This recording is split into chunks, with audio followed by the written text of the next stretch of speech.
Hi everyone, welcome to the Literature Lok. I am Neha Singh. आज हम करने वाले हैं मिल्टन की बायोग्राफी के बारे में। लेकिन जब हम किसी भी राइटर को पढ़ते हैं तो एटलीस्ट हमें इतना पता होना चाहिए कि वो राइटर किस एज से बिलोंग करते हैं और उनके कंटेम्प्रेरी राइटर्स कौन कौन से रहे हैं। क्योंकि एग्जाम में, अगर आपके एग्जाम में history of English literature syllabus में है, देन डेफिनेटली क्वेश्चंस जो है अदर राइटर्स से आ सकते हैं। तो इसीलिए एटलीस्ट आपको नेम तो पता ही होना चाहिए। बाकी जब आप हिस्ट्री ऑफ इंग्लिश लिटरेचर पूरा पढ़ेंगे तो वहां पर सारी चीजें डिटेल में पता हो ही जाएंगी। तो बिना देर के हुए चलिए वीडियो को फटाफट से स्टार्ट कर लेते हैं। तो देखिए, जो जॉन मिल्टन है वो एज ऑफ मिल्टन या फिर हम बोल सकते हैं प्यूरिटन एज से बिलोंग करते हैं। अब पहले ही मैं आपको क्लियर कर दूं कि किसी भी राइटर की जो एज होती है वो उसके बर्थ और डेथ से एग्जैक्टली रिलेटेड नहीं होती है। वो रिलेटेड होती है उसके जो वर्क्स होते हैं जनरली उनसे रिलेटेड होती है। जैसे कि अगर देखा जाए तो इनकी जो डेट ऑफ बर्थ है अभी आप देखोगे 1608 से स्टार्ट होती है। तो according to the date of birth तो 1608 से स्टार्ट होनी चाहिए, लेकिन इनकी जो एज है जिसे आप एज ऑफ मिल्टन बोलते हो उसका टाइम पीरियड प्यूरिटन एज यानी कि 1625 से 1660 तक का माना जाता है। बाकी तो जॉन मिल्टन जो है उनको बिलेटेड एलिजाबेथन पोइट भी कहा जाता है और वो अपने आप में काफी सारी एजेस को जो है, मतलब काफी सारी टाइम पीरियड्स को जो है कवर करते हैं। अभी हम आगे देखेंगे भी। तो चलिए फटाफट से हम इसको स्टार्ट कर लेते हैं।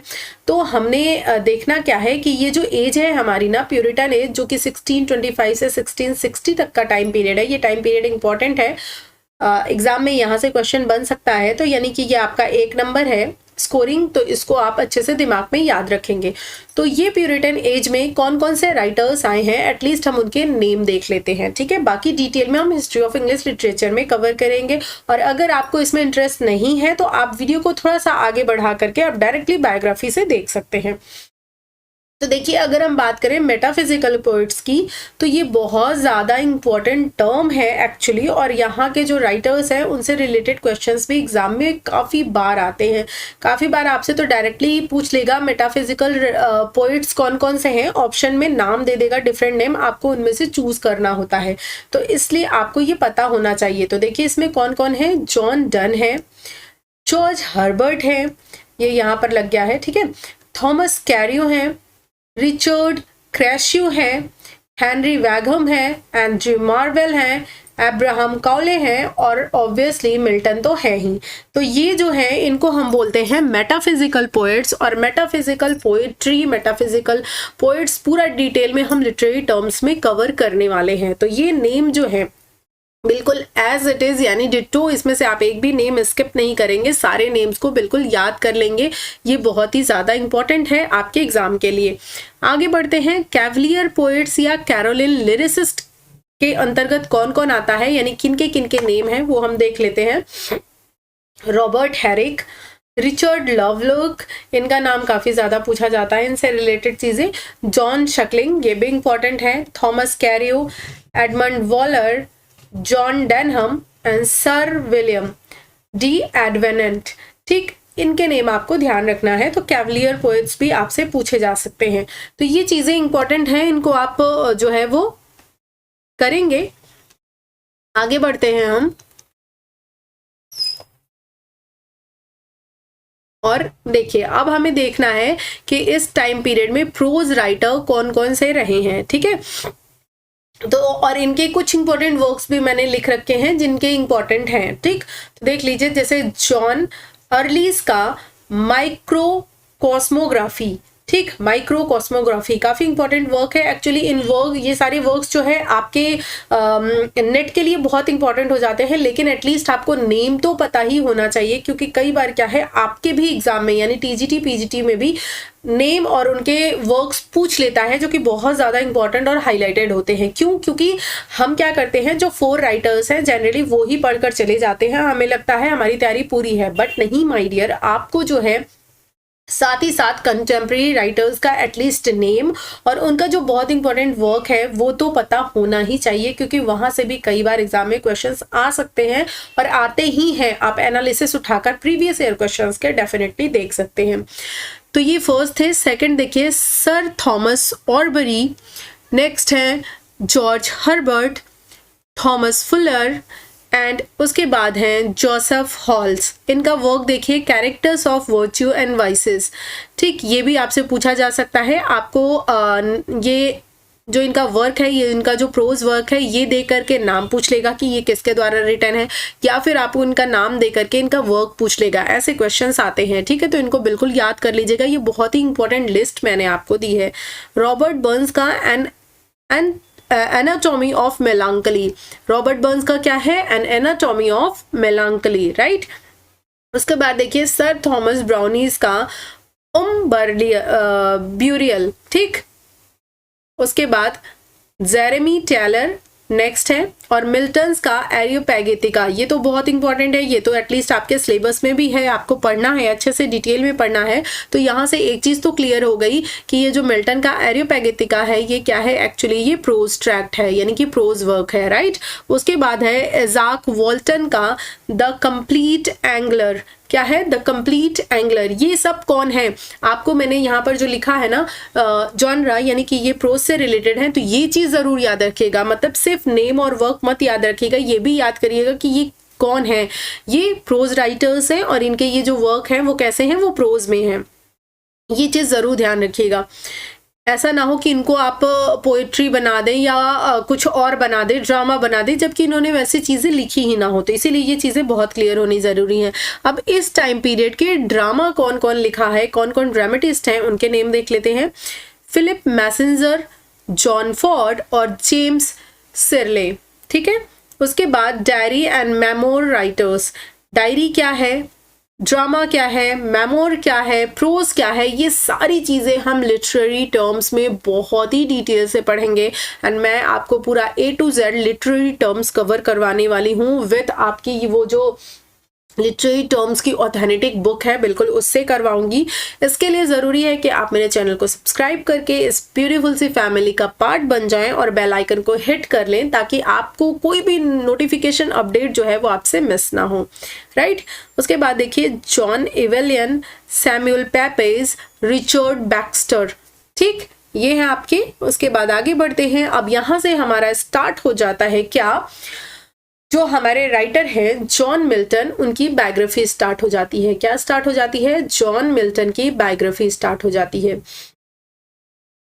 ठीक। अब ये जो बायोग्राफी टर्म है ना, ये अपने आप में ही एक लिटरेरी टर्म है। यहाँ से लास्ट ईयर बहुत सारे क्वेश्चंस पूछे गए थे बायोग्राफी से एंड आपका जिसे बोलते हैं ऑटोबायोग्राफी से एंड मेमोर से। काफ़ी सारे क्वेश्चंस पिछली बार पूछे गए थे, तो ये सारी चीज़ें भी हम बहुत अच्छे से बहुत ध्यान से कवर करेंगे। फिलहाल आप ये देखिए, यहाँ जो ये नेम लिखा हुआ है लेडी ऑफ द क्राइस्ट, ये किसको बोला जाता है? ये जॉन मिल्टन को बोला जाता है। इनका ही निक नेम है लेडी ऑफ द क्राइस्ट, ठीक है। क्यों बोला जाता है? क्योंकि इनका जो फेस है वो ओवल शेप का था एंड इनके हेयर्स काफ़ी लॉन्ग थे। मतलब एक तरह से आप देखिए इनका अपीयरेंस जो है वो थोड़ा थोड़ा लड़कियों जैसा होता नहीं है, किसी किसी का फेस लगता है, तो वैसा ही लगता था, इसीलिए इनको लेडी ऑफ द क्राइस्ट बोला जाता था, राइट। स्टार्ट करते हैं। देखिए फर्स्ट पॉइंट है हमारा बर्थ के बारे में, राइट। हम देखते हैं इनका बर्थ कब हुआ था।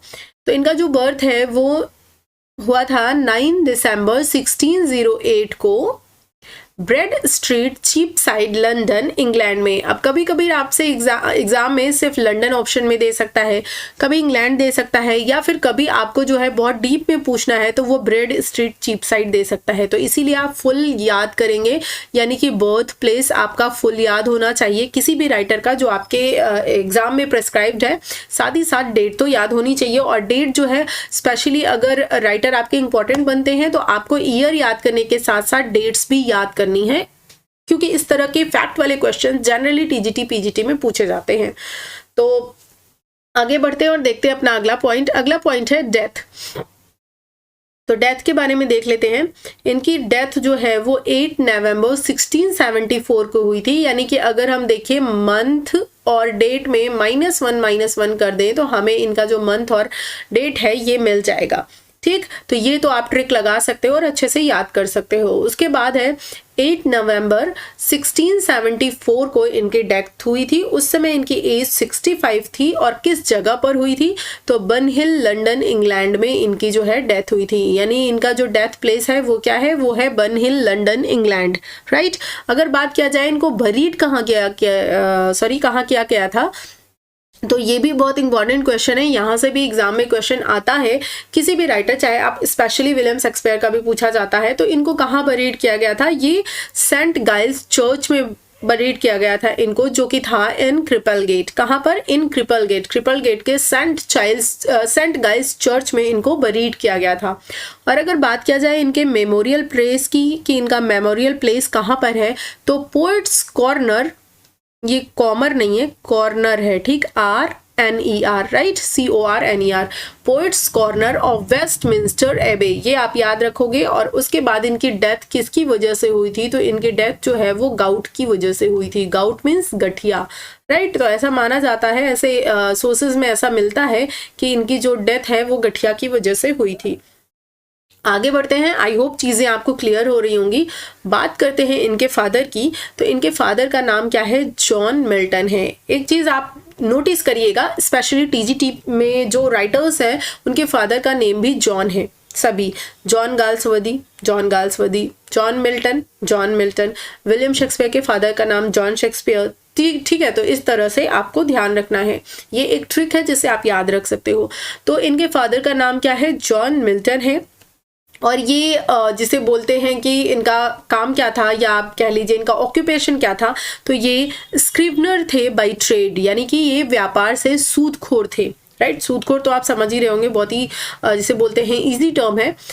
और उसके बाद ये चर्च म्यूजिशियन थे, यहाँ पर ये नहीं होगा, यानी फुल स्टॉप, ये क्या थे, चर्च म्यूजिशियन थे। मदर की बात करें तो इनके मदर का नाम भी एग्जाम में पूछ लिया जाता है, तो इनकी मदर का नाम है सारा जेफरी। क्या नाम है, सारा जेफरी इनकी मदर का नाम है। यहाँ से भी एग्जाम में जो है वो आपके क्वेश्चंस बनते हैं, तो ये भी चीज आप याद रखेंगे। आगे बढ़ते हैं हम, अब बात करते हैं जॉन मिल्टन के ऑक्यूपेशन की, यानी उनका क्या ऑक्यूपेशन था। यहाँ से भी एग्जाम में क्वेश्चंस, अगर जिसे थोड़ा सा टफ बनाना है तो आपका जो एग्जामिनर है वो क्वेश्चन पूछ सकते हैं। तो देखिए ये एक बिलेटेड एलिजाबेथन पोएट थे। वैसे तो अगर आप बात करो तो एलिजाबेथन पीरियड में आपके विलियम शेक्सपियर भी आते हैं, प्रोमिनेंट फिगर थे उस टाइम के। लेकिन बिलेटेड एलिजाबेथन पोएट अगर बात किया जाए किसको कहा जाता है, तो वो जॉन मिल्टन को कहा जाता है। अभी हम देखेंगे आगे जॉन मिल्टन कौन कौन सी और टाइम पीरियड को कवर करते हैं। तो ये क्या थे, पॉलेमिसिस्ट थे, ठीक, पॉलेमिसिस्ट थे। उसके बाद आगे बढ़े तो उसके बाद pamphleteer, historian, civil servant for commonwealth of England under Oliver Cromwell. Oliver Cromwell की गवर्नमेंट में ये क्या थे, सिविल सर्वेंट भी थे, ठीक है, सिविल सर्वेंट भी थे। अब पॉलेमिसिस्ट का मतलब क्या होता है, खंडनात्मक लेखन। क्या मतलब होता है, आप यहाँ लिख लो, बाकी सबका तो मतलब आपको पता ही होगा, खंडनात्मक लेखक, राइट। पॉलेमिसिस्ट का मतलब होता है। बाकी पैम्फलेटर वो होता है जो पैम्फलेट लिखता है, ठीक। हिस्टोरियन जो हिस्ट्री लिखता है, जैसे जिन्होंने लिखा है हिस्ट्री ऑफ ब्रिटेन। उसी तरह से सिविल सर्वेंट तो पोस्ट आप बहुत अच्छे से समझ रहे होंगे। आगे बढ़ते हैं, बात करते हैं इनकी लैंग्वेज की, कि इनको कौन कौन सी लैंग्वेज का ज्ञान था। तो इनको बहुत सारी लैंग्वेजेस आती थी, जैसे कि इनको इंग्लिश आती थी, लैटिन आती थी, फ्रेंच आती थी, जर्मन आती थी, Greek, Hebrew, Italian, Spanish, Aramaic and Syriac. इतनी नॉलेजेस का ज्ञान था उन्हें, इतनी नॉलेज उनको थी, इतनी लैंग्वेजेस की नॉलेज थी, राइट। अब बात करते हैं आल्मा मीटर की, जो कि एक इम्पॉर्टेंट क्वेश्चन बनता है यहाँ से कि किसी भी राइटर का आल्मा मीटर क्या होता है। किसी भी राइटर का आल्मा मीटर वो होता है जहाँ पे उस व्यक्ति ने पढ़ाई की है और उसका ज्यादातर वक्त वहां पर गुजरा है, तो वो होता है आल्मा मीटर। तो जॉन मिल्टन का आल्मा मीटर है क्राइस्ट कॉलेज कैम्ब्रिज।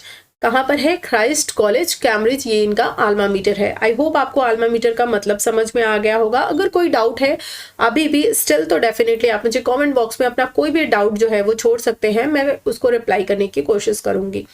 आगे बढ़ते हुए देखते हैं इनकी आगे बायोग्राफी क्या है। 1620 की अगर हम बात करें तो 1620 में इनकी एज क्या थी, 12 ईयर्स के थे, क्योंकि 1608 में इनका बर्थ हुआ था, तो 12 ईयर के ही हुए ना, तो 12 ईयर के थे और इनको इनरोल कराया गया saint Paul's school in London. यानी ये कहाँ पर इनकी पढ़ाई स्टार्ट हुई? सेंट पॉल्स स्कूल लंदन में। ठीक, इसके पहले जो है वो नॉर्मल आसपास के जो जैसे छोटे छोटे स्कूल्स होते हैं वहाँ पर इनकी स्कूलिंग हुई थी। 1623 में इन्होंने 2 स्लैम्स लिखे। ठीक, इसका मतलब क्या होता है? भजन, राइट। तो 2 लिखे इन्होंने। कहाँ पर लिखा? लॉर्ड बैनिंगटन में लिखा। कहाँ लिखा? लॉर्ड बैनिंगटन में लिखा। ठीक, अब यहाँ से देखिए ये दूसरा पॉइंट है, ये यहीं पर टाइप कर दिया गया है, तो इसको आप पॉइंट नंबर 2 कर सकते हो। ठीक, ये पॉइंट नंबर 1 था 1623 का। एक्चुअली जो टाइपिस्ट महोदय हैं वो समझ नहीं पाए, तो यहाँ पर क्या होगा? 1623 का पॉइंट नंबर 1 ये है कि इन्होंने 2 भजन लिखे, 2 स्लैम लिखा। कहाँ पर? लॉर्ड बैनिंगटन में। और सेकेंड पॉइंट क्या है? इनकी ओल्डर सिस्टर जो है, क्या नाम है उनका? यहाँ पे देखिए गलत टाइप है, एनी। ठीक है, हो जाता है कई बार टाइपिस्ट से एरर। तो एनी मिल्टन इनका नाम था। तो एनी मिल्टन जो है उनकी मैरिज जो है वो होती है कब? 1623 में। और इनके ब्रदर का नाम आप जान लीजिए क्या है? Christopher Marlowe. क्या नाम है? क्रिस्टोफर मार्लो, ये इनके ब्रदर का नेम है। इनका इस ईयर से रिलेशन नहीं है, जस्ट यहाँ पर नेम दिया हुआ है। यंगर ब्रदर कौन है इनके? क्रिस्टोफर मिल्टन, मैं मॉर्लो बोल रही थी, स्लिप ऑफ टंग। तो कौन है? क्रिस्टोफर मिल्टन है, राइट। आगे बढ़ते हैं और देखते हैं आगे अपना। जस्ट एक सेकेंड, आई थिंक मुझे थोड़ा छोटा कर लेना चाहिए इसको, अब आपको दिखेगा शायद। हाँ, अभी क्लियर है, आई थिंक विजिबल होगा अब अच्छे से। तो 1625 का लास्ट वाला देखिए, यहाँ पर क्या है? Matriculated at Christ college Cambridge. Matriculation इन्होंने अपनी कंप्लीट की, यानी इन्होंने यहाँ पर अपनी मैट्रिक्स कंप्लीट की। कहाँ पर? क्राइस्ट कॉलेज में। क्राइस्ट कॉलेज कैम्ब्रिज से इन्होंने अपनी मैट्रिक्स कंप्लीट की। आगे बढ़ते हैं और देखते हैं अपना नेक्स्ट जो है जिसे बोलते हैं। अच्छा, एक चीज और आपसे थोड़ी सी बात करना चाहूंगी, उसके बाद आगे बढ़ेंगे हम। देखिए, बात एक्चुअली मुझे ये करनी है कि ये जितने भी पॉइंट्स थे ना, इनको एज इट इज मैं बहुत लेंदी सेंटेंसेस में आपको दे सकती थी, टाइप करवा सकती थी, जैसे कि आपको बुक्स में या नेट पे अवेलेबल है। लेकिन मैंने इनको आपको बहुत ही शॉर्ट फॉर्म में, जैसे आपको क्रिस्प नोट्स अपने बनाने हैं, बिल्कुल उस तरीके से आपको प्रोवाइड कराया है। एक्चुअली ये मेरे ही हैंड रिटन नोट्स हैं, जिनको मैं लिखी हूँ, अपना तैयार की थी, उन्हीं नोट्स को मैंने टाइप करवाया है। तो ये आप एक तरह से मेरे नोट्स भी पा रहे हैं। तो अगर आपको पीडीएफ वगैरह चाहिए होगा तो आप मुझे बताइएगा, मैं आपको टेलीग्राम पे लिंक शेयर कर दूंगी, वहां से आप डाउनलोड कर लीजिएगा।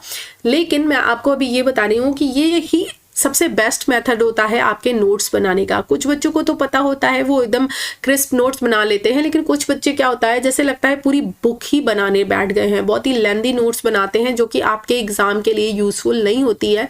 आप एग्जाम में इतना लंबा कहाँ पढ़ पाते हो? नोट्स आपके कुछ पेजेस में होनी चाहिए, बस एक कॉपी नहीं भरनी चाहिए, बिल्कुल पेजेस में होने चाहिए। बिल्कुल इसी तरह से शॉर्ट फॉर्म में सिर्फ आपको जो जिसे बोलते हैं कीवर्ड्स हैं उनको ही लिखना है, ताकि उनको देखकर आप चीजों को अच्छे से कनेक्ट कर सको। तो इसीलिए मैंने ये सारी चीजें बिल्कुल आपको की फॉर्म में लिखी है। क्या आपको ये ओके है, यानी आपको ये फॉर्मेट पसंद आ रहा है? देन फाइन, आगे मैं इसी तरह से लेकर चलूंगी। अदरवाइज अगर आप लेंदी चाह रहे हैं, बिल्कुल इस तरह से कि पूरा पैराग्राफ वाइज ले आऊं, हालांकि वो किसी यूज का नहीं होता, क्योंकि इन वर्ड्स को छोड़कर बाकी वहां पे जितनी भी चीजें दी हुई होती हैं उनका कोई एज सच यूज नहीं होता, क्योंकि आपको वो तो याद नहीं करनी है, आपको कीवर्ड्स ही याद करने हैं, राइट। तो इस वजह से, लेकिन आप कहोगे स्टिल तो मैं ये कर सकती हूँ। तो मुझे ज़रूर जिसे बोलते हैं इन्फॉर्म करिएगा, अपने सजेशंस दीजिएगा कि मतलब कि आपको कौन सा फॉर्मेट पसंद है, ये वाला या फिर ये वाला, राइट। तो चलिए आगे बढ़ लेते हैं। 1626 की बात करते हैं। अब देखिए 1626 में क्या होता है, इनको इनके कॉलेज से सस्पेंड कर दिया जाता है। किसको? ऑब्वियसली जॉन मिल्टन को। हम जॉन मिल्टन के बारे में ही तो पढ़ रहे हैं, तो जॉन मिल्टन को। अब आप सोच रहे हैं मिल्टन जी को? हाँ जी, मिल्टन जिनको, इनको क्या किया जाता है? कॉलेज से सस्पेंड कर दिया जाता है। किसके द्वारा? विलियम चैपल के द्वारा। किसके द्वारा? विलियम चैपल के द्वारा। विलियम चैपल जो है, इनके द्वारा इनको क्या किया जाता है? सस्पेंड कर दिया जाता है। और उसके बाद फिर जो है नेक्स्ट ईयर, उसके बाद इनको न्यू ट्यूटर असाइंड होते हैं, जिनका नाम होता है नथानियल टोवे। ठीक है। एक्चुअली इससे ज़्यादा, इस इन्फॉर्मेशन से ज़्यादा आपसे ये वाली इन्फॉर्मेशन पूछी जाती है कि विलियम शेक्सपियर को किसके द्वारा सस्पेंड किया गया था। तो वो किसके द्वारा? विलियम चैपल के द्वारा, और ईयर क्या था? 1626। तो ये आप याद रखेंगे। आगे बढ़ते देखिए 1628 में क्या हुआ था। 1628 में wrote the earliest of his English poems on the death of a fair infant. On the death of a fair infant, ये देखिए यहाँ पर फुल स्टॉप नहीं होगा। तो इन्होंने अपनी पोएम लिखी थी, अर्ली पोएम लिखी थी, जिसका नाम क्या था? On the death of a fair infant. आगे देखिए ये काफी इंपॉर्टेंट ईयर है। एक्चुअली यहाँ पर सब में कॉमा होना चाहिए था, उनसे बात करना है मुझे। यहाँ पे सब में उन्होंने फुल स्टॉप रख दिया है। खैर चलिए मैं इसके बारे में बात कर लूंगी, ठीक है, पर आप समझ लीजिएगा।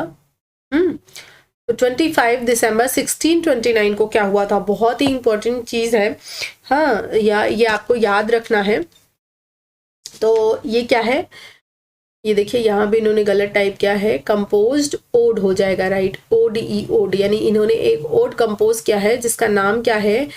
On the morning of Christ nativity. क्या है? On the morning of Christ nativity. और कब कंपोज किया, कब किया था? On Christmas morning at Cambridge. तो ये क्वेश्चन आपसे एग्जाम में पूछा जा सकता है, वेरियस तरीके से आपसे पूछ सकता है। इनका फर्स्ट ओड कौन सा है? तो आप बताओगे on the morning of Christ nativity. कब इन्होंने लिखा? तो 25 दिसंबर 1629 को। और टाइम अगर पूछा जाए तो कब? क्रिसमस मॉर्निंग पे, ठीक, कैम्ब्रिज में। तो ये एक बहुत इंपॉर्टेंट इन्फॉर्मेशन थी, स्टार मार्क करोगे आप। यहाँ से एग्जाम में क्वेश्चंस आते हैं, यहाँ से भी एग्जाम में क्वेश्चंस आते हैं, ठीक है। तो आगे देखिए 1630, ये क्वेश्चन तो लास्ट ईयर आपका पूछा गया था। लास्ट ईयर जो एग्जाम हुआ था TGT का, उसमें ये क्वेश्चन पूछा गया था। तो ये तो ऑब्वियसली इंपॉर्टेंट हो ही जाता है। इसमें क्या है? ऑन शेक्सपियर, इनका जो वर्क है ये जो है कब पहली बार पब्लिश होता है? तो ये 1630 में पहली बार पब्लिश होता है। इसका जो रिवीजन है वो 1632 में आता है, लेकिन यहाँ पे आपसे फर्स्ट टाइम की बात कर रहा है। तो फर्स्ट टाइम ये कब पब्लिश हुआ था? 1630 में, ठीक है, ऑन शेक्सपियर। और ये एनोनिमसली पब्लिश हुआ था, ठीक है। एनोनिमसली क्या होता है? जब उस पे पोइट या ऑथर का नेम नहीं होता उनके वर्क पे। और पोस्थुमसली क्या होता है? जब उनकी डेथ के बाद कोई उनका वर्क पब्लिश हो रहा है, उसको पोस्थुमसली बोलते हैं, राइट। तो ये क्या है? ये ऑन शेक्सपियर एनोनिमसली पब्लिश हुआ था। और कहाँ पर? Second folio edition of William Shakespeare. जो विलियम शेक्सपियर का सेकंड फोलियो एडिशन आया था 1623 में, वहां पर ये पब्लिश हुआ था ऑन शेक्सपियर, ठीक।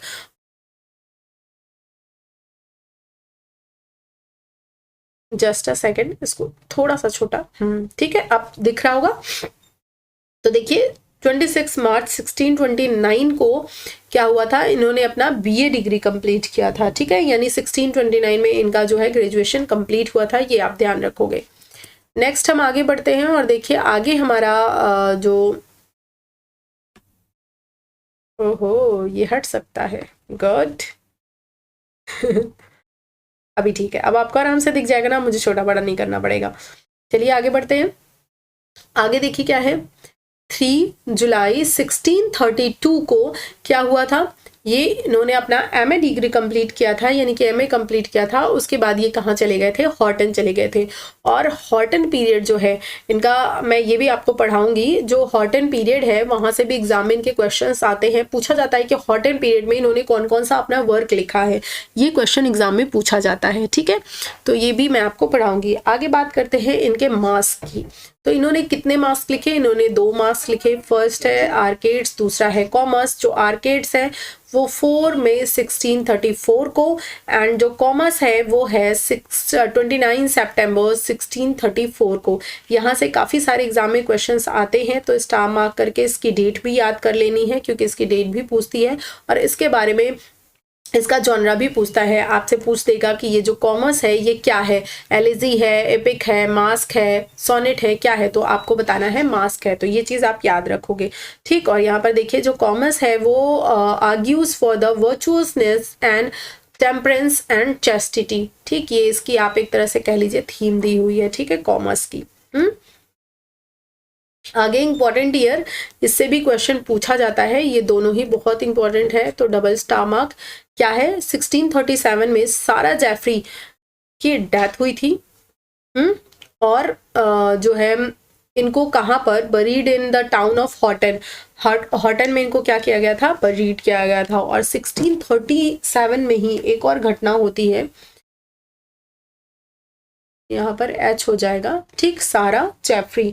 सारा जेफरी कौन थी, अभी बताया था ना, तो कौन है, इनकी मदर थी। तो इनकी मदर की डेथ जो है वो 1637 में होती है, ये आप याद रखोगे, बिल्कुल दिमाग में फीड कर लीजिए।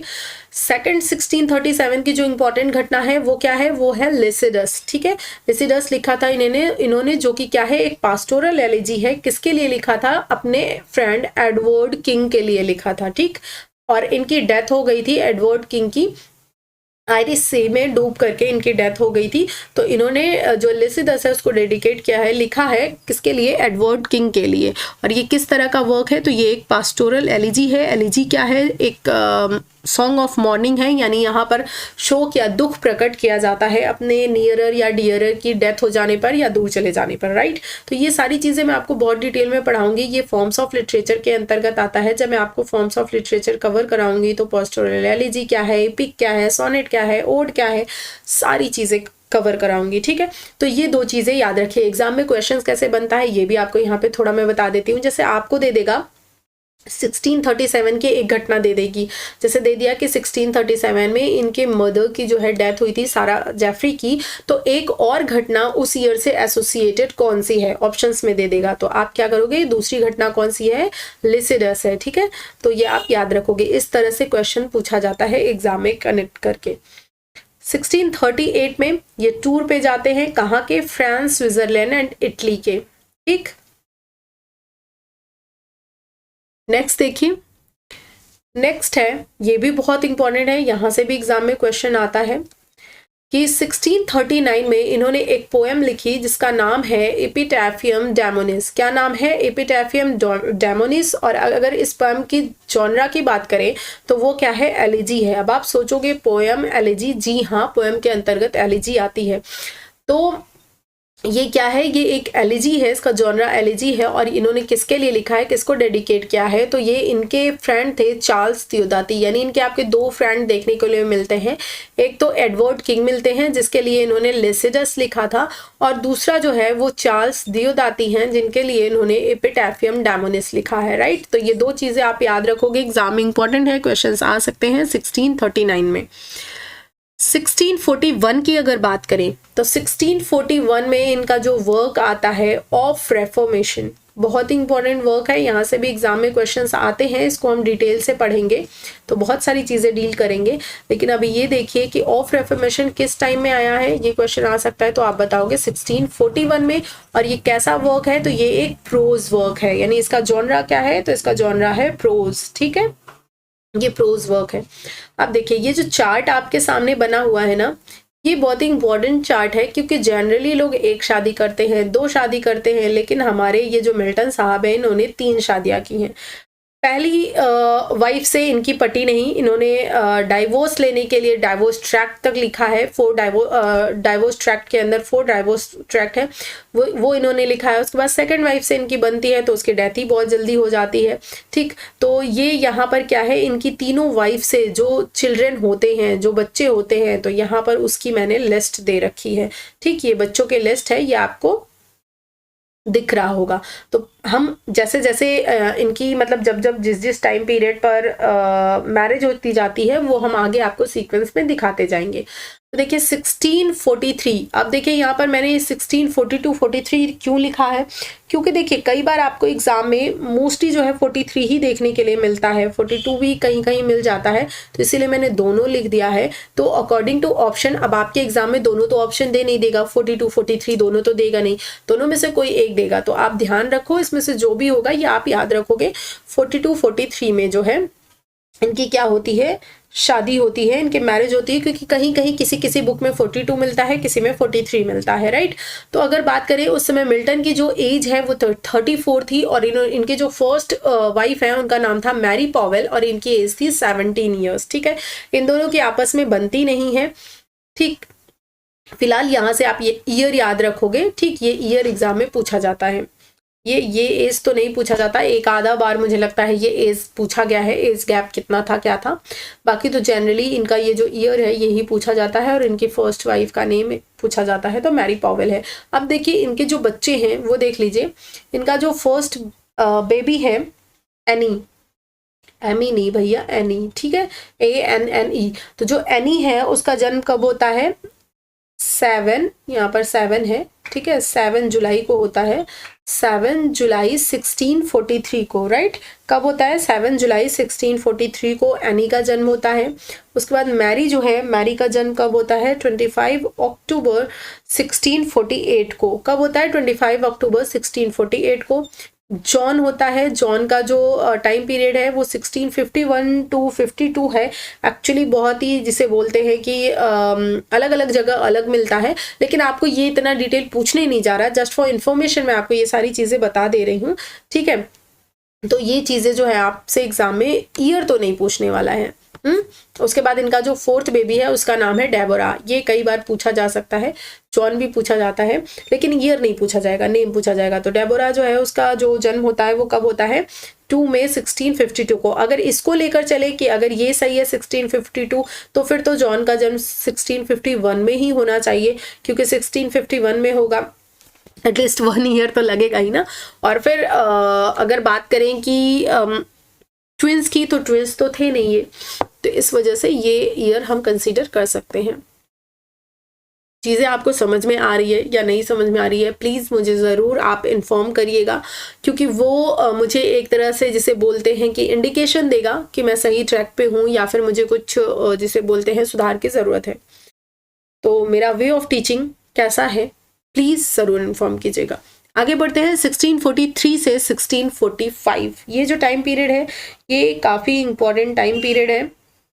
तो इस टाइम पीरियड में देखिए इन्होंने क्या किया, इन्होंने लिखा है डाइवोर्स ट्रैक्ट, ठीक। डाइवोर्स ट्रैक्ट में आपको 4 जो मिलता है वर्क देखने के लिए मिलता है, जिसका नाम देख लीजिए, बहुत ही इंपॉर्टेंट है, पूछा जाता है। फर्स्ट है आपका doctrine and discipline of divorce, ठीक। क्या है, doctrine and discipline of divorce. ये यहाँ पर ईयर इन्होंने बीच में लिख दिया है, तो ये है doctrine and discipline of divorce. ये कब आया था, 1643 में, ये ईयर है, ठीक है। ये बीच में नहीं होगा, doctrine and discipline of divorce के बाद होगा, ठीक। सेकंड जो है the judgment of Martin Bucer, the judgment of Martin Bucer, इसका ईयर क्या है, 1644 है, राइट। थर्ड जो है इनका टेट्राकॉर्डन 1645 में है। उसके बाद जो है इनका फोर्थ जो है वो क्या है, कोलेस्ट्रियन, कोलेस्ट्रियन 1645 में है। तो ये 4 इन्होंने डाइवोर्स ट्रैक्ट लिखे हैं, ये आपको ज़रूर याद रखने हैं, ठीक। और इसकी वजह से इनको एक निक नेम मिला था, क्या, मिल्टन द डाइवोर्सर। ये आप याद रखोगे, मिल्टन द डाइवोर्सर निक नेम किसका है, जॉन मिल्टन का है, because of his divorce tract. अब देखिए 1642 से 1645 में क्या होता है, इंग्लैंड में सिविल वॉर होता है, और उसी टाइम पीरियड के दौरान इन्होंने 1644 में एरियोपैगितिका लिखी थी। और एरियोपैगितिका है क्या, actually it is freedom of press. क्या है, फ्रीडम ऑफ प्रेस है। ये पूछता है आपसे कि किस बारे में ये है, तो ये फ्रीडम ऑफ प्रेस के बारे में है। और ये इसका जॉनरा क्या है, तो ये प्रोज वर्क है, आपको मैंने अभी थोड़ी देर पहले भी बताया था। तो 1647 में एक और बहुत ही इंपॉर्टेंट घटना होती है, जो कि है इनके फादर की डेथ। 1649 में इन्होंने लिखा है the tenure of Kings and magistrates. अब देखिए ये जो वर्क है ये क्यों इंपॉर्टेंट बन जाता है, क्योंकि इसी वर्क के कारण, the tenure of Kings and magistrate, इस वर्क के कारण ही इनको जो है वो जिसे बोलते हैं सिविल सर्वेंट बनाया गया था, ठीक है। सिविल सर्वेंट इनको बनाया गया था under Oliver Cromwell government. Oliver Cromwell government में क्या बोल रही ओलिवर क्रॉमवेल की गवर्नमेंट में इनको सिविल सर्वेंट बनाया गया था बिकॉज ऑफ दिस वर्क, ठीक है। तो ये आपसे एग्जाम में क्वेश्चन पूछा जाता है कि मिल्टन के किस वर्क के कारण इनको सिविल सर्वेंट की पोस्ट मिली थी, तो वो वर्क था the tenure of Kings and magistrate, and इनका ईयर है 1649। स्टार मार्क करेंगे, ये क्वेश्चन भी इंपॉर्टेंट है, ये भी इंपॉर्टेंट है, ये भी स्टार मार्क करेंगे, एंड इसके बाद ये तो इंपॉर्टेंट है ही, ठीक है। नेक्स्ट देखिए, एक्चुअली ये स्लाइड तो है काफी बड़ी, लेकिन मैं आज आपको यहाँ पर सिर्फ बायोग्राफी कंप्लीट कराऊंगी। उसके बाद सेकंड जो पार्ट मैं बनाऊंगी, क्योंकि लेंदी वीडियोस नहीं बनाना चाहती मैं, बाकी लेंदी वीडियो तो मैं आपका एक बनाऊंगी ही, यानी अभी छोटे छोटे वीडियोस मैं आपको पार्ट में कवर करा रही हूँ। उसके बाद जब मैं सारे वीडियोस कंप्लीट कर लूंगी एक ऑथर के, एक राइटर के, तो उसको कंपाइल करके मैं क्या करूंगी, एक मास्टर वीडियो बना दूंगी। उससे क्या होगा, एग्जाम में जब आपको रिवीजन करना है तो बार बार आपको वीडियोस खोजने नहीं पड़ेंगे कि नंबर वाइज है कहाँ, वो आपको एक ही जगह पर मिल जाएंगे। वो कुछ घंटों के होंगे, 6 घंटे, 7 घंटे, 8 घंटे, 10 घंटे, 4 घंटे, 2 घंटे, जितने भी घंटे का होगा उसको मैं कंपाइल करके बना दूंगी। तो फटाफट से आप उसको क्या करोगे, रिविजन कर ले जाओगे। और वैसे भी कुछ लोगों को शॉर्ट वीडियोज पसंद होते हैं पढ़ना, कुछ लोगों को लॉन्ग पसंद होते हैं, तो इसीलिए दोनों तरह के जो कंटेंट है वो आपको आराम से चैनल पे मिल जाएगा। एक और इन्फॉर्मेशन दे दूं फिर आगे बढ़ूं। इन्फॉर्मेशन ये है कि मैंने चैनल पे प्लेलिस्ट जो है वो क्रिएट कर दी है आपके लिए, और आप चाहे तो मेरे चैनल के प्लेलिस्ट में जाकर जो ऑथर की मैंने प्लेलिस्ट बनाई है वो 2 टाइप्स की है। फर्स्ट जो है वो उनका डिटेल चीज़ें हैं, यानी कि आपको बायोग्राफी, उनके important work, important lines, criticism, वो सब इसमें मिल जाएगा। और जो दूसरा प्लेलिस्ट है उसमें आपको क्वेश्चंस मिल जाएंगे जो कि PYQs एंड MCQs होंगे। इसी तरह आपको हर ऑथर का मिल जाएगा। बाकी सिलेबस में मैं जैसे जैसे आगे बढ़ते जाऊंगी, यानी कि history of English literature, literary terms, figure of speech, ये सब जैसे जैसे कवर कराऊंगी उसकी प्लेलिस्ट जो है मैं बनाती जाऊंगी। तो आगे बढ़ लेते हैं, अदरवाइज आप कहोगे कि ये तो बातें ही हो रही हैं। नहीं भैया, काम की बात भी होगी, वैसे भी ये काम की ही बात ही थी। तो 30 जनवरी 1649 को किंग चार्ल्स फर्स्ट क्या हुए थे, पब्लिकली बी हेडेड हुए थे, यानी कि उनको क्या किया गया था, मार दिया गया था। बहुत ही इंपॉर्टेंट घटना होती है ये। उसके बाद क्या होता है, उसके बाद ओलिवर क्रोमवेल जो है, ठीक है, सच में खुद से टाइप करो ना, वो सबसे बेस्ट होता है। ठीक, तो ये एक ही साथ है, ओलिवर क्रोमवेल अलग अलग नहीं है। ठीक, तो देखिए यहाँ पर इन्होंने ऐसे कर दिया, इसको हटा दीजिए। तो इसके बाद जब किंग चार्ल्स फर्स्ट बिहेडेड हो जाते हैं 1649 में, तो उसके बाद किसकी गवर्नमेंट आती है, ओलिवर क्रोमवेल की आती है। और ओलिवर क्रोमवेल की गवर्नमेंट में जो आपके जॉन मिल्टन है वो क्या होते हैं, लैटिन सेक्रेटरी अपॉइंट होते हैं, यानी कि सिविल सर्वेंट आप बोल सकते हो 1649 में। ठीक है, ओलिवर क्रोमवेल की गवर्नमेंट में। एक सेकेंड, जस्ट अ सेकेंड, आगे बढ़ते हैं। तो ये जो चीज़ मैंने आपको बताई ना, ये बहुत ही इंपॉर्टेंट चीज़ मैंने आपको बताई है।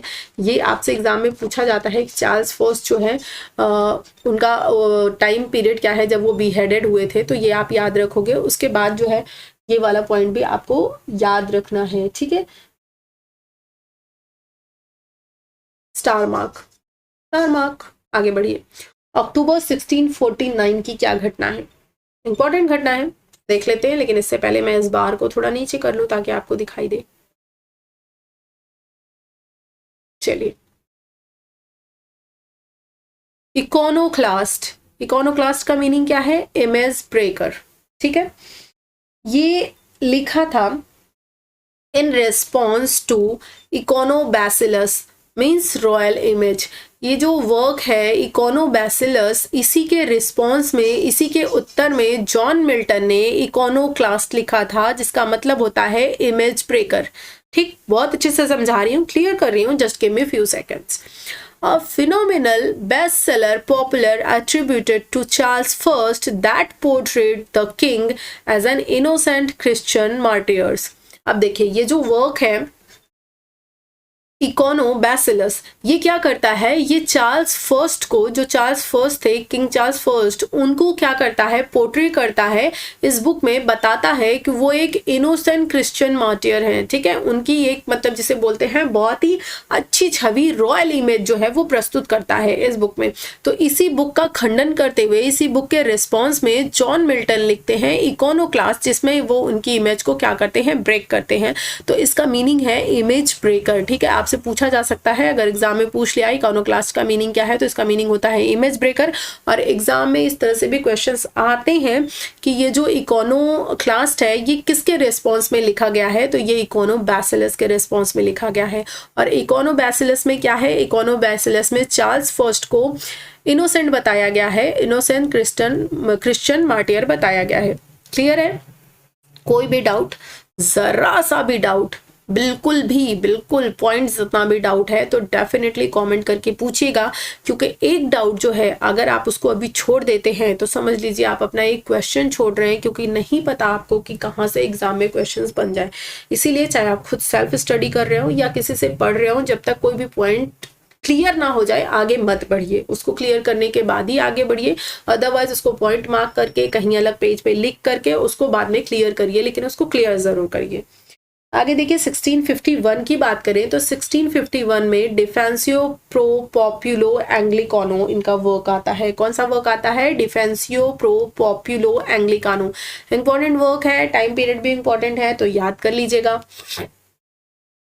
नेक्स्ट देखिए, नेक्स्ट है, अब देखिए 1652 बहुत ही इंपॉर्टेंट ईयर है। यहाँ से एग्जाम में भर भर के क्वेश्चन आते हैं और बहुत इजी भी है। तो इस समय इनको क्या होता है? ग्लूकोमा हो जाता है। और ग्लूकोमा क्या है? ये एक आई साइट की बीमारी है, डिजीज है, जिसमें क्या होता है, जो आई साइट है यानी आंखों की जो रोशनी है सॉरी, जो आंखों की रोशनी है वो जाने लगती है धीरे धीरे और व्यक्ति अंधा हो जाता है। तो 1652 में इनको क्या हो जाता है? ग्लूकोमा हो जाता है और इनकी आंखों की रोशनी चली जाती है।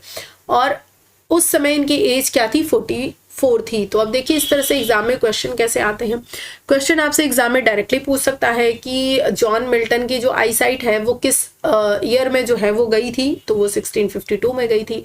ये क्वेश्चन पूछा जा सकता है कि किस बीमारी के कारण, तो ग्लूकोमा। उसके बाद थर्ड क्वेश्चन बनता है कि जब उनकी आई साइट गई थी 1652 में, या एज देगा मतलब ईयर देगा या तो नहीं भी दे सकता है, बस इतना पूछेगा कि जब उनकी आई साइट गई थी तो उसमें उनकी एज क्या थी। तो आपको ये भी ध्यान रखना है कि उनकी एज क्या थी? 44 ईयर्स के थे वो। तो इस एक लाइन से आपके 3 क्वेश्चंस बन रहे हैं। नेक्स्ट देखिए 1652 में ही एक इंपॉर्टेंट घटना और होती है जो कि है ऑन हिज ब्लाइंडनेस, यानी कि इन्होंने अपना एक सोनेट लिखा था ऑन हिज ब्लाइंडनेस। और ये जो ऑन हिज ब्लाइंडनेस है ना, इसका टाइटल इन्होंने खुद नहीं दिया है। वैसे तो जो सोनेट्स होते थे उसकी फर्स्ट लाइन ही उसका टाइटल हुआ करती थी, लेकिन ये जो ऑन हिज ब्लाइंडनेस है, क्योंकि अगर वो देते तो यहाँ पर हिज का यूज नहीं करते, तो ये जो हिज है ये अपने आप में ही इंडिकेट कर रहा है कि ये जो टाइटल है not given by John Milton.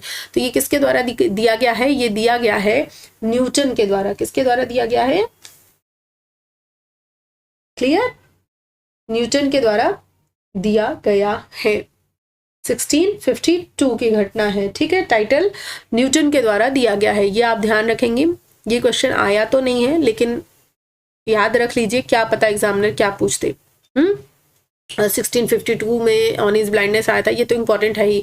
और 1652 में ही इनकी जो वाइफ है मैरी पावेल, यानी कि इनकी जो फर्स्ट वाइफ होती हैं, ठीक है, फर्स्ट वाइफ मैरी पावेल, इनकी क्या होती है? डेथ हो जाती है, राइट। अब देखिए इनकी जब डेथ हो जाती है तो इसके 2 साल नहीं, एक्चुअली 4 साल बाद 12 नवंबर 1656 को ये दूसरी शादी करते हैं। हिज सेकेंड वाइफ, उनका नाम क्या होता है? कैथरीन वुडकॉक, ठीक। तो आपने देख लिया, फर्स्ट मैरिज आपने देखी, सेकंड मैरिज आप देख रहे हैं, कैथरीन वुडकॉक से इनकी शादी होती है 1656 में। ईयर आप याद रखोगे। फिर जो है कैथरीन की जो डेथ है वो 1658 में हो जाती है, यानी दूसरे साल इनकी डेथ हो जाती है। Few months after few months when his daughter Katherine died, मतलब सॉरी मतलब जब कैथरीन की डेथ होती है उसके कुछ मंथ्स के बाद भी इनकी जो बेटी होती है, ठीक है, उसकी भी डेथ हो जाती है, ठीक।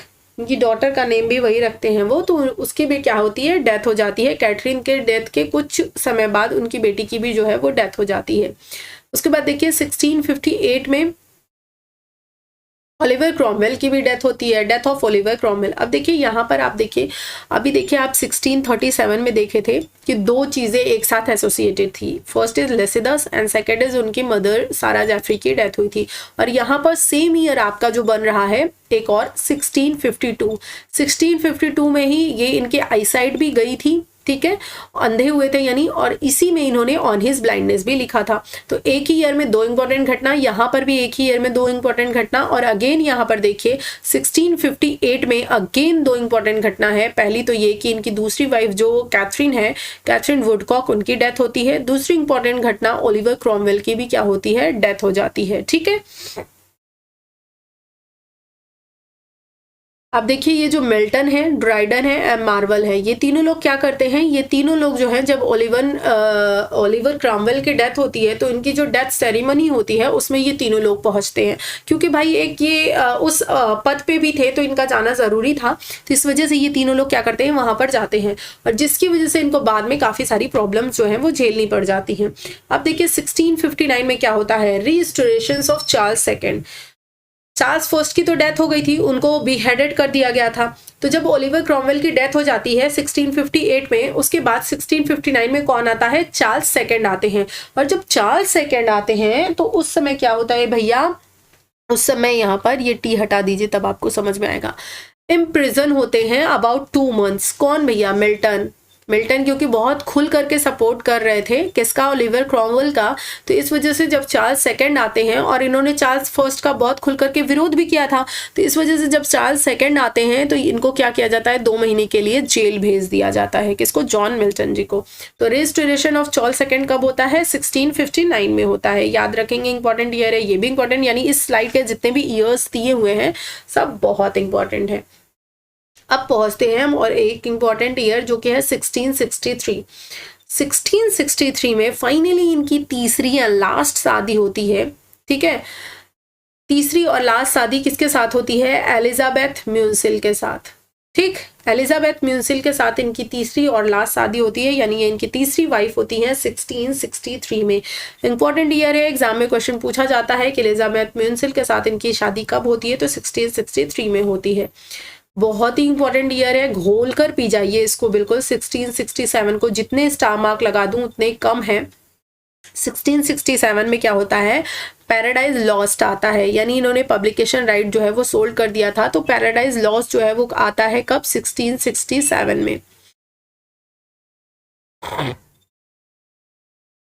यहाँ लिख देती हूँ 1667 में पैराडाइज लॉस्ट आता है। बहुत ही इंपॉर्टेंट, बहुत बहुत बहुत ज्यादा इंपॉर्टेंट है, इसको याद रखिएगा। आगे बढ़े, ऑल क्लियर। वीडियोस अच्छे लग रहे हो तो प्लीज माय डियर आप लोग इसको लाइक भी कीजिएगा, और अगर आप लाइक करते हो तो आपका फ्यू सेकंड जाएगा, लेकिन आपको नहीं पता कि मुझे कितना ज्यादा मोटिवेशन मिलेगा, राइट।